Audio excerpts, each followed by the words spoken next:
بسم اللہ الرحمن الرحیم۔ السلام علیکم۔ خلیفہ ہارون رشید کو اپنی بیوی ملکہ زبیدہ سے بہت پیار اور محبت تھا۔ ان کی محبت کی مثالیں دی جاتی تھیں۔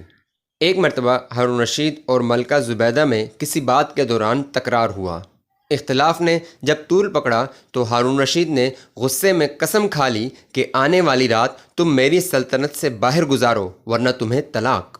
ہارون رشید کی حدود سلطنت مشرق میں چین سے لے کر مغرب میں فرانس کی نواح تک پھیلی ہوئی تھی۔ پھر ایسی وسیع و عریض سلطنت کو ایک ہی رات میں ہارون رشید کی اہلیہ کس طرح طے کر سکتی تھی، جبکہ اس وقت سفر کے وسائل بھی آج کی طرح تیز رفتار نہ تھے۔ اب بات زبان سے نکل چکی تھی۔ اہلیہ بھی کوئی معمولی خاتون نہ تھی، زبیدہ تھی جو اسے جان سے زیادہ عزیز تھی۔ وقت تیزی سے گزر رہا تھا اور یہ دونوں نہایت پریشان تھے۔ ہارون بھی اپنی سبقت لسانی پر شرمندہ اور پشیمان تھا۔ چنانچہ اس معمہ کو حل کرنے کے لیے بڑے بڑے علماء ہارون رشید کی خدمت میں بلائے گئے، جن میں امام ابو حنیفہ رحمہ اللہ کے مایہ ناز شاگرد قاضی ابو یوسف رحمہ اللہ بھی شامل تھے۔ جب علماء کے سامنے اس مسئلے کو رکھا گیا تو سارے غور و خوض میں لگ گئے، لیکن مسئلے کا کوئی معقول حل نظر نہیں آ رہا تھا، اس لیے ہر طرف خاموشی طاری ہو گئی۔ ہاں، ایک بات پر سبھی کو اتفاق تھا کہ اس طرح شرع میں طلاق ہو جاتی ہے، اس لیے جیسے ہی رات گزرے گی ہارون رشید کی دی ہوئی طلاق واقع ہو جائے گی۔ اب تمام علماء کی نظریں قاضی ابو یوسف رحمہ اللہ کی طرف اٹھیں۔ ہارون رشید کہنے لگا، حضرت، اس کا آپ کے پاس کوئی حل ہے؟ آپ کے پاس اس کا کیا جواب ہے؟ قاضی ابو یوسف رحمہ اللہ نے خلیفہ کی طرف دیکھا اور فرمانے لگے، آپ کی قسم ایک صورت میں واقع ہونے سے بچ سکتی ہے۔ ہارون رشید نے فوراً کہا، وہ کون سی صورت ہے؟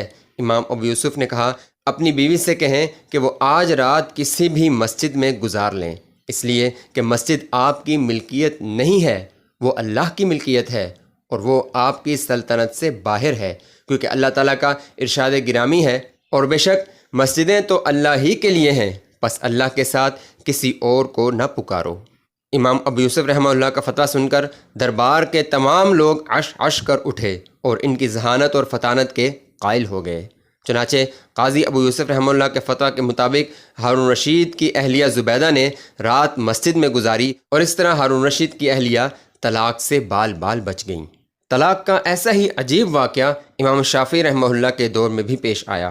ایک دفعہ ایک شخص امام مالک رحمہ اللہ کے پاس آیا اور بتایا کہ اس کے پاس ایک طوطی اور مینا تھی جو بہت زیادہ بولتی تھی۔ اس نے وہ مینا کسی کو یہ کہہ کر فروخت کرنا چاہی کہ وہ بہت زیادہ بولتی ہے۔ گاہک ابھی کچھ سوچ ہی رہا تھا کہ یہ شخص کہنے لگا کہ یہ مینا ہر وقت بولتی ہے، اگر یہ ایسا نہ کرتی ہو تو میری بیوی کو طلاق۔ اس پر اس شخص نے مینا کو خرید لیا۔ بعد میں وہ شخص جس نے خریدا تھا واپس آیا کہ یہ تو چپ بھی ہوتی ہے، ظاہر ہے کھاتے پیتے وقت اور سوتے وقت تو نہیں بول سکتی تھی۔ اس بات پر میں نے اس کی قیمت اسے واپس کر دی، لیکن مسئلہ یہ ہے کہ کیا اب میری بیوی کو طلاق ہوئی یا نہیں؟ امام مالک رحمہ اللہ نے فرمایا کہ طلاق ہو گئی۔